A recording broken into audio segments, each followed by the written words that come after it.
कधीच नाही चुकणार तुमचे फेवरेट टीव्ही शोज झी5 सोबत, तेही एकदम फ्री।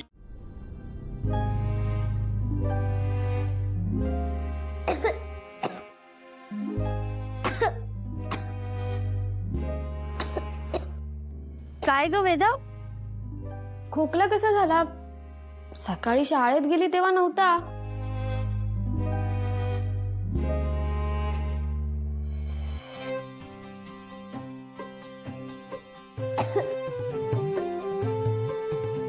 काय ग ठमे, अशी कशी तुझी मैत्रीण?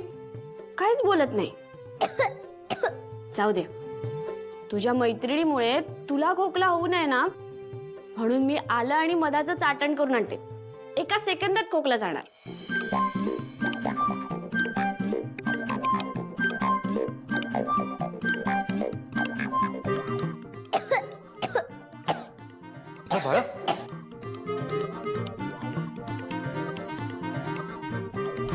हो, कुल्फीमुळे कशी होईल सर्दी? आणि असे मी ना तिला कडुनिंबाची चटणी दिली आहे, काही होणार नाही।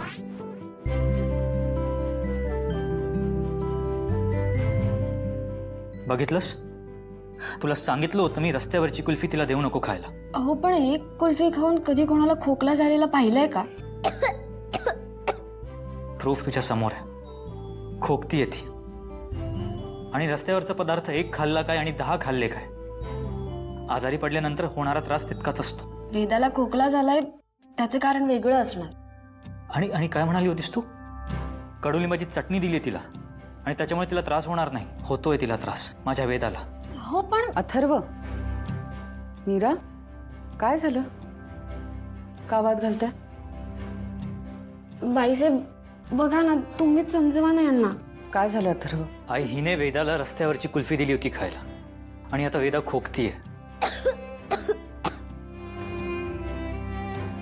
बघ अथर्व, वेदाला त्याच्यामुळे खोकला झालेला नाहीये। वेदाच्या शाळेत एका नवीन बिल्डिंगचं बांधकाम सुरू आहे, त्याच्या धुळीमुळे सगळ्यांना त्रास होतोय।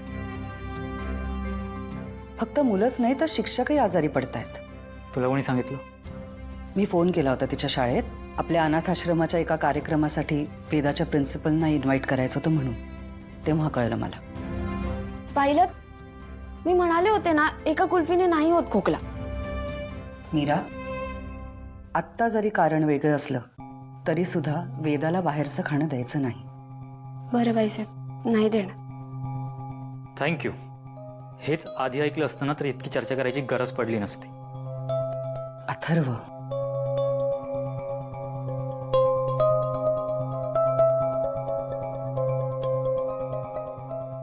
जाऊ दे, तू हळवाय जरा तिच्या बाबतीत। बाईसाहेब, मी पण वेदासाठीच करत होते, मला कुल्फी हवी आहे म्हणून नाही केलं। हो ग बाळा, त्याचं बोलणं इतकं मनाला नको लावून घेऊस तू। हाच बघू। अगं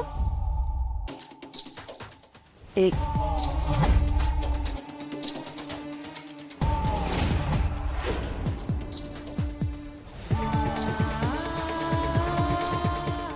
सॉरी।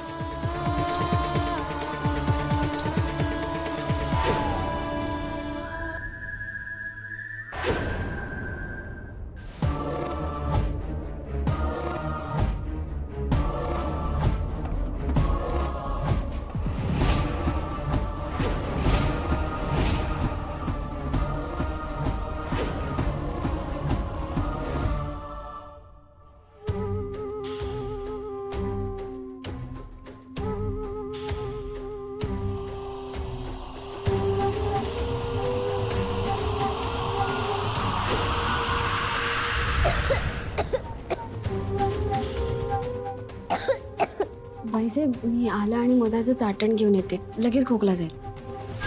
आलेच मी।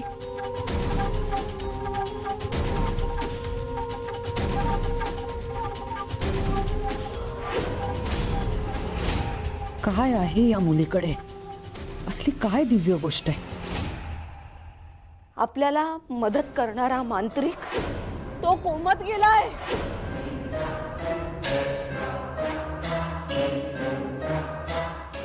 प्रदीप, या भीतीने झोप पण लागत नाही। हो अहो उठा ना. अहो मी काय म्हणतेय. अहो अहो डोळे उघडाव. मी आहे किती घाबरवलं तुगच. तू आहेस होय? केवढं घाबरवलंस मला. मी घाबरवलं? तुम्ही झोपताय काय? अहो मी म्हटलं ना तुम्हाला रात्री जरा जागे राहा, मला भीती वाटते म्हणून. अगं मी पण घाबरलो होतो ना, म्हणून तर डोळे मिळून गप्प पडलो होतो. गप्प पडल्या होतात? घोरत होतात चांगले गप्प पडला होतात म्हणे. कोणाला असेल? मला कसं कळणार दाराच्या पलीकडे कोण आहे ते? हो मग जा ना उघडा, बघा ना कोण आहे. तू बघ जाऊ. नाही मी मी मी नाही बघणार, मला भीती वाटते. मी पण नाही बघणार. जा. अहो जा ना, उठा ना, बघा ना कोण आहे ते. उघडा उघडा, बघा कोण आहे. बघा कोण आहे. उघडा आता, उघडा. उघड तू.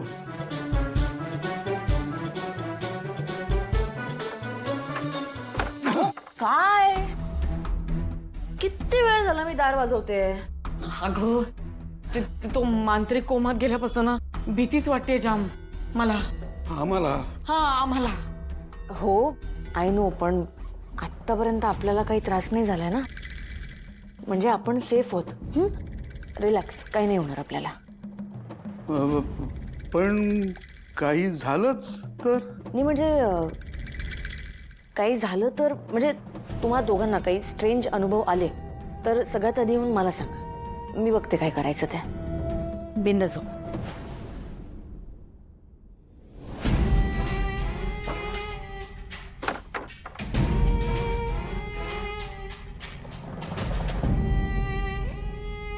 ही बिंदास झोपा म्हणाली आहे, पण हिच्या बोलण्यात काही कन्व्हिक्शन नव्हतं. तुम्ही ना स्वतःही घाबरताय आणि मलाही घाबरवताय. झोपा आता गपचूप. कन्व्हिक्शन नव्हतं म्हणे. हे बरं आहे, चांगला झोपलो होतो, मला उठवून घाबरवलं आणि स्वतः झोपून गेली आणि मला म्हणे झोपा.